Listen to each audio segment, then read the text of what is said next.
we come to the conclusion 1 + 1 is 2, logically? We can come to mathematical conclusions if we were to be in an island, but the thing is that theism is an abstract topic. Unless that one God reveals to us, we cannot know Him. We have no way as finite beings to know infinite beings. Okay, but the problem with that is, that would mean we can believe in any contradiction, but God doesn't want us to believe in contradictions. Sure. So if you're on an island with me, can we both come to the idea that the rock cannot be God, the sky cannot be God, there has to be one transcendent God above everything? Like Sure. natural theologians have always said, including Christian theologians, Jewish theologians, Sure. Muslims. Everybody understands you can arrive at the idea of one all-powerful God using logic. This is well known. Sure. You can go to the hypothesis. You can go to the hypothesis that God is revealed to you. Because you say, well, we don't need revelations, but if we don't have a revelation... I'm not saying we don't need revelation.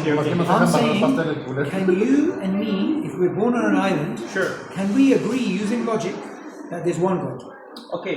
On that specific case, I wouldn't know. Okay. I wouldn't know. Have you heard of Aquinas' 5 ways? Aquinas' 5 ways. I don't remember who's Aquinas. Okay, so Aquinas is the No, Thomas Aquinas. Okay. Yes, yeah, I know the 5 words. So you've heard of Thomas Aquinas, okay. Sure. Have you heard of Isaac Newton? Yes. Okay. C.K. Chesterton, C.S. Lewis. C.S. Lewis, Okay. John Lennon, William Craig. All of these are Christian theologians who propose the idea of natural theology from the ancient Christendom till today. Sure. And they argue, like the Muslim argues, like the Jew argues, that you can arrive at the idea of God and one all-powerful God without revelation. Everybody understands this idea. I think that they have a very hard case to refute. However, in practice, just because you can doesn't mean that you will. Because they argue that you can come to the... But that's not the point I'm making. Yeah, but there is a vital difference. That's why we have to use historical arguments. No. Because if we go by logic, we could believe something that we believe to be true, even if it's not. You've jumped a few steps. I'm only arguing about one thing. Okay, sure. Can you and I agree, if we have never heard of any religion, that there's one God using logic? You see, we could and we couldn't at the same time. It depends on the context. But then, every one of these thinkers that you're referring to, from Aquinas to John Lennox, they're wrong. Sure. And every single because I think deist thinker as well. With all respect, I think that you're not making the difference between will and can. For example. No, I know that. I'm talking about me and you. Yeah. But can me and you agree? If we can. Okay, fine. The answer is that we can. Fine. It took us 10 minutes, but we got there. Yeah. We can. Okay. Since we can. Sure. Now, me and you are on an island. Sure. On this island, 3 people comes. He comes. Sure. Okay. We have never heard of religion. Sure. He comes with Hinduism. He comes with Christianity. He comes with Islam. Sure. Now, our preconception of one God is challenged by Hinduism, is challenged by the Trinity, is not challenged by Islam. Automatically, by a process of elimination, these 2 religions are false. You will have to prove that by the resurrection. Because remember, we're talking about. I don't believe in history. You don't believe in history, but your scholarship. No, but your history. No, but the thing is, your history is not neutral. I can quote atheistic historians that agree on that. For example, Bart Habermas. No, Bart is Christian. I forgot his name. It's similar to Habermas. He debated with William Lane Craig on history. Bart Ehrman agrees on the... But you know what, Bart Ehrman, he says the Bible's untrustworthy. Yeah, but he agrees on the historical minimal facts. Yeah. So you will have to tell me why those facts are not trustworthy. Okay, so if the Bible is not, you will have to refute the minimal facts. But using Bart Ehrman is not a good idea. I know, because he's an atheist. No, but why did he become an atheist? Because he studied the history of the Bible. That's why. Sure, but there are plenty of historians who are Christians who are anti-right, for example. So let's stick with Bart Ehrman. Sure. Bart Ehrman was a Christian. Sure. And he says, after a long period of study, that Christianity is false. Sure. He does not believe Jesus was resurrected. Sure. He does not believe in Christianity, and therefore he's the worst example for you to use. No, we are talking that the argument that I am using about the minimal facts is that those are neutral, because even people that doesn't believe what you say, he says that Christianity is false, he says that Jesus is false, he says that the Bible is false, even he believes in the minimal facts. So I am not trying to say, does he believe in Ehrman, I am not trying to say Ehrman believes in Christianity, therefore Christianity is true. No, I am saying that he believes in the minimal facts, and we have to find the best explanation for those minimal facts. Okay, fine. And if you disregard the minimal facts as just false, you need to justify why are they false. Sure. So does Bar Ehrman, because you raised him, Sure. does he believe Jesus died and was resurrected? No, but he believes on the minimal facts. Okay, wait. Okay, so you and I agree he does not believe that. Sure, but that doesn't add up to the case. So what that means is the minimum facts do not necessarily lead to the conclusion that Jesus lived and died and was resurrected. Then what is the best explanation for you? Good. So what you've done here is this. Sure. You've given me an example of someone who believes in minimum facts, Sure. but he does not believe in your theory. Which Sure. means your theory does not logically follow through to your idea of Jesus being resurrected. So there's a logical gap between the two. You understand? Yeah, I understand, but I don't necessarily agree. But because my argument is not that just because he believes or he doesn't believe, it is proof that it is true or not true.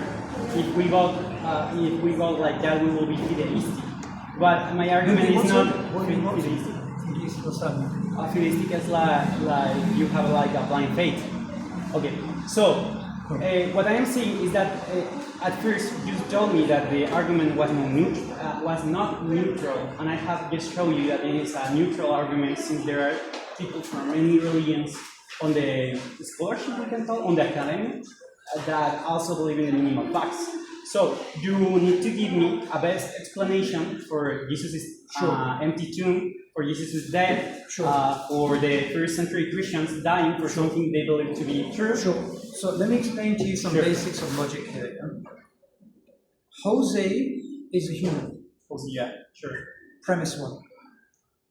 Jose is made, humans are made of cells. Sure. Second premise. Jose is human, humans are made of cells. What's the logical conclusion? That humans are made of cells. Let me repeat. Okay. Jose is human. Sure. Humans are made of cells. Okay. Two premises. What's the conclusion? Jose is made of cells. Good. That's known as a logically deductive argument. Sure. I can agree with you on that. Does your minimum facts act in the same way as a logically deductive argument? I think yes, because it's an accumulative argument. Okay, so let me tell you why it doesn't. And this is the problem. Okay. The minimum fact of XYZ, if it is to be a logical deduction, sure, then it is impossible to have any other conclusion besides that. However, you have Bar Ehrman, who you refer to. No. Then I'm sorry. Then no, I didn't understand the deductions. It's inductive. Then, no, it is probable. Then Yes. the most probable answer to that. I didn't say the most probable. I said is Not it, for me. It is. Sure. Is it deductive or non-deductive? It's non-deductive. Okay. That means what you were saying previously was false. Yeah, because I got the term wrong. I was not intending to lie. No, of course not. Yeah. I believe you. Yeah. But what I'm saying is that all this time that you said this minimum facts leads to this conclusion, that's Because false. we haven't touched them yet. No, we can have a conversation about it right sure. now. But you know, I know what the minimum facts you're referring to. Yeah, but they found that you can give me a better explanation then. So here's some things for you to consider. Sure. If I was to play around with your logic, Sure. Okay, and I was to ask some questions, it would not lead to your conclusion. Here's how this would happen.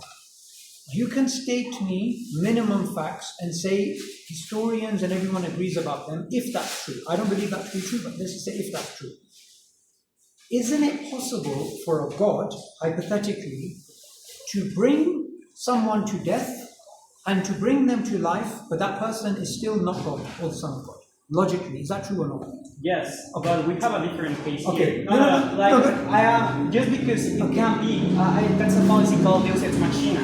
Just because God can do so doesn't mean it follows your conclusion. No, but that's not. You see, for you to say that that's a fallacy would mean that you've misunderstood my point. My point is not, therefore Jesus is not God. Okay. My point is, therefore your argument is not logically deductive. Yeah, sure, I can agree on that. Okay, good. So now let's go back to the point which I made, which is history is pointless here. It's pointless, why? Because you're saying it leads to that conclusion. No, but we need history in order to come to conclusions. For example, if the Quran was to say that the Bible was modified, but if we have the Red Sea Scrolls, then the Quran will be lying, for example. I agree. So sticking to that point, but we can come back to the resurrection. Okay, but sticking to that point, do you believe? I have a question. Sure. Is there any better explanation for the minimum facts? No, but I just told you about the minimum facts. The minimum facts. Yeah. If they are facts. The most probable answer to that is that Jesus rose. Okay. So one second. The most clear thing here is that you've moved your position from this must be the case to this is the most probable. Yeah. Okay. I agree that. So do you agree with me that it's no longer a must? It's, according to you, a probabilistic argument. It's a probabilistic argument, but I think it is true because I don't have a better answer to that. Sure. So that means that going down the historical line is going to be fruitless. Why? Because if we don't rely on history, what do we rely on? I'm not saying you don't rely on history. Then what? Because historically, like you said, if the Quran says the Bible has changed, and the Bible has not changed, the Quran is false. Sure. If the Quran says the Bible has changed and the Bible has changed, then the Quran is true. You agree? Sure. Okay, good. So once again, has the Bible changed?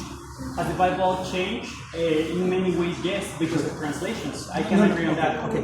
But so first, sorry, one second. Sure. Forget translations. Okay. I'm asking you, the original Bible that you believe in, is that Bible preserved? Forget language. And if so, what's the evidence? Okay. It preserves the central doctrinal arguments, and we can know that by the principle of Clarice. If we read the patristic arguments... You're answering a question I didn't ask. So for example... You asked me for proof. No. You asked me for proof that...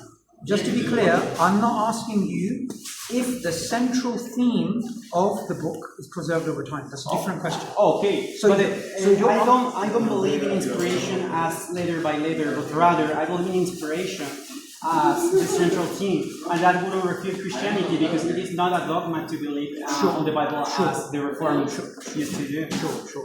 So you would say, you previously said just translations. Sure. But would you now concede that the Bible in substance has changed over centuries? Sure, and the Quran as well. Okay. So before we get to the Quran, because there were many copies that were burned by an ordinance of one of your leaders. Okay, good. So, firstly, do you accept, before we move on to the Quran, that the Bible has changed over time, and therefore to use the Bible for theological reasons is problematic? Okay, we can rely to the 1 Corinthians on chapter 3, verse 50, on which we can rely that was the very first Christian council of history. Okay. Can I quote it just to you? I don't believe in the Bible. But even if you don't believe in the Bible, it's historically accepted. If you disregard all historical arguments as false because of your beliefs, you are fideistic. No, but this is known as a straw man argument. What? A straw man argument. I know what is a straw man. Yeah, so I'll tell you what. I did not say I reject history.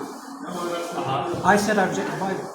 Okay, but the minimal facts are history. Okay, but like I called you out before, you tried to claim the minimum facts. But we haven't even talked to the minimum facts. No. You are avoiding to talk about the minimum facts.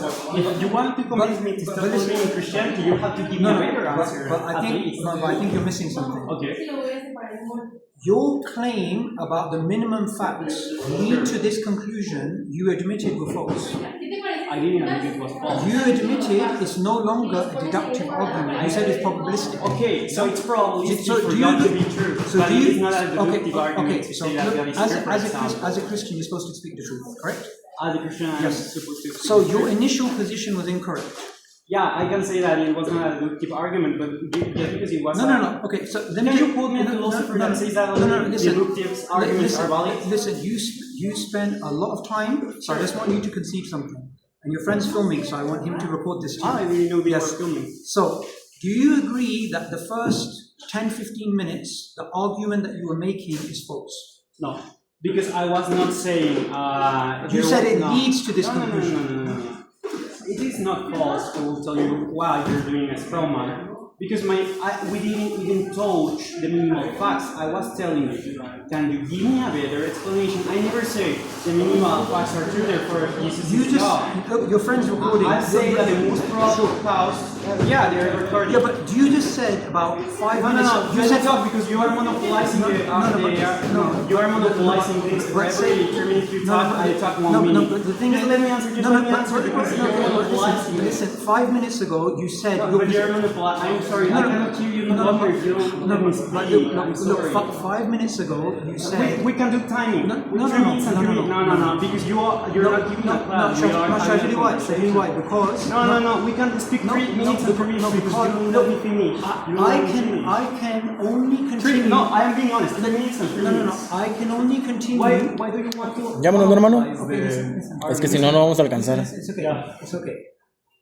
I only want you to admit that you changed your position. And you admitted that few I minutes ago. changed my position doesn't necessarily mean that Christianity is false. That Good, will be, good. Thank you. Because Thank it you. will be a non-sequitur fallacy. No. Thank you. Sure. So, Luis, is it Luis your name? Jose. Sure. I'm going to let you talk, no problem. Sure. But I'm going to let you talk because you admitted you changed your position. That's Sure. right. Now, Sure. Now, can you repeat this as well? Okay.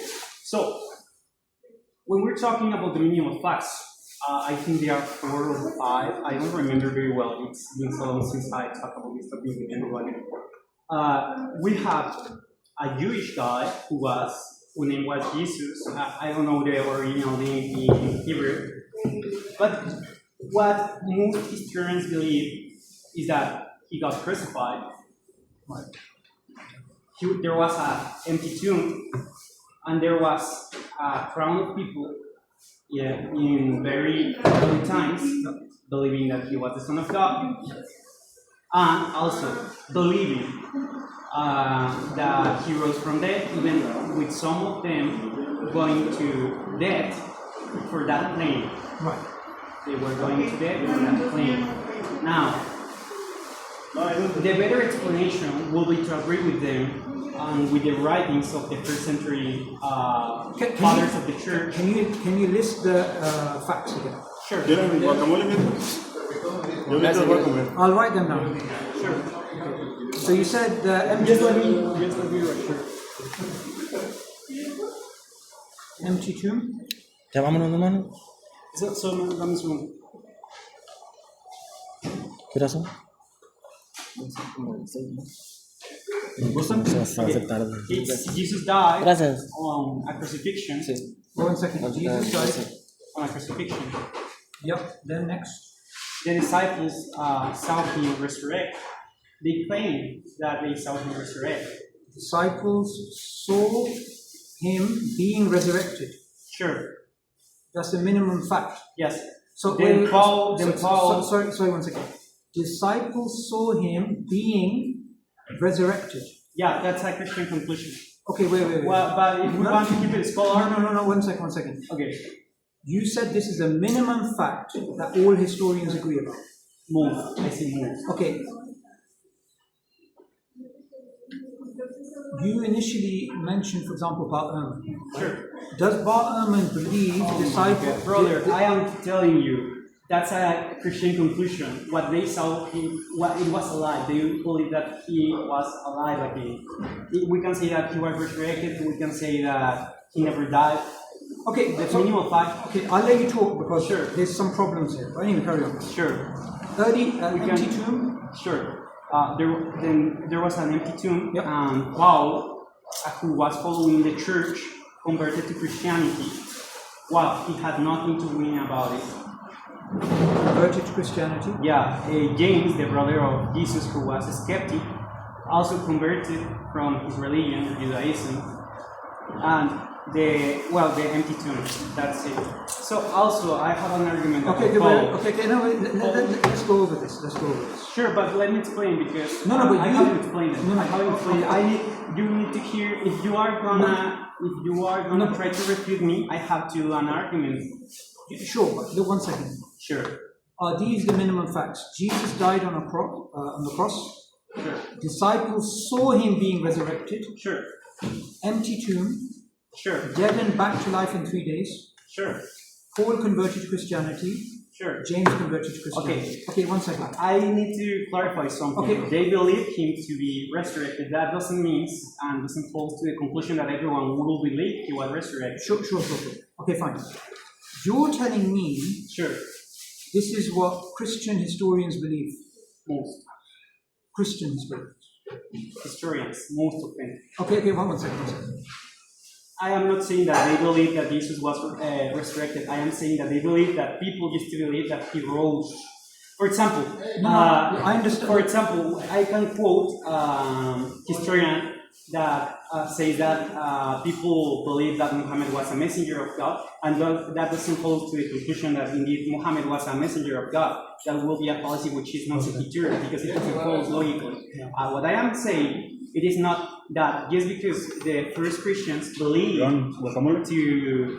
for Jesus to be resurrected, that doesn't fall to the direct conclusion that the historians will believe the same. I understand. What we have to do is find the best explanation for this. So just on this point, Jesus died on the cross, disciples saw him being resurrected, empty tomb, dead and back to life, Paul converted to Christianity, James converted to Christianity. Is your claim this is a historical fact? These are historical facts on which there's a consensus? A consensus? There is no such thing as consensus. Okay, with this. Good. There's the majority, because in order for a consensus to happen, everyone has to agree on that. Sorry. Can you give me a non-Christian historian who believes the disciples, not that they believed, but he believes that the disciples saw him being resurrected? I think that's very problematic because it will be like me asking you, can you give me a historian that is not a Muslim but believes that Muhammad was right? And you're telling me, asking me for the same. It is a logical contradiction. Your question is problematic because it doesn't fall to anything. No, but do you know what? You've actually read the pulse here.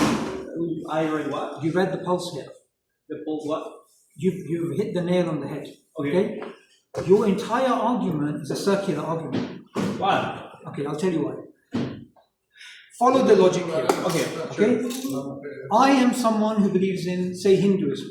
Sure. Okay, say I happen to believe in Hinduism. Okay, one sec. I didn't interrupt you. Okay. I believe in Hinduism. Okay? Why do I believe in Hinduism? Because I believe in minimum facts. The minimum facts is, we understand there was a historical figure called Krishna. We understand that Krishna was taking a bath once and he stole some women's clothes, and I have other mythological stories. And I list a whole bunch of ideas about the historical ideas of Hinduism. And then I say, give me a better explanation than Krishna being God. Is that a good argument, would you say? Because that's not my argument. That's why it is not a good argument. Now, if you let me explain, your first question was problematic and contradictory because you are asking me for a non-Christian that claims that the disciples were right. It is like if I ask you, tell me a historian who is not a Muslim who believes that Muhammad was right. That's contradictory because you're asking me for a non-Muslim, you know?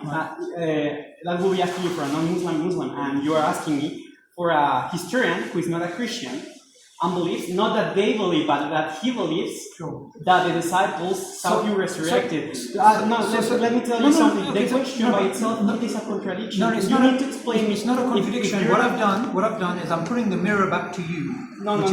Because when I take your argument and I apply Hinduism to it, you don't want to accept it. Because there is no empty tomb for Hinduism.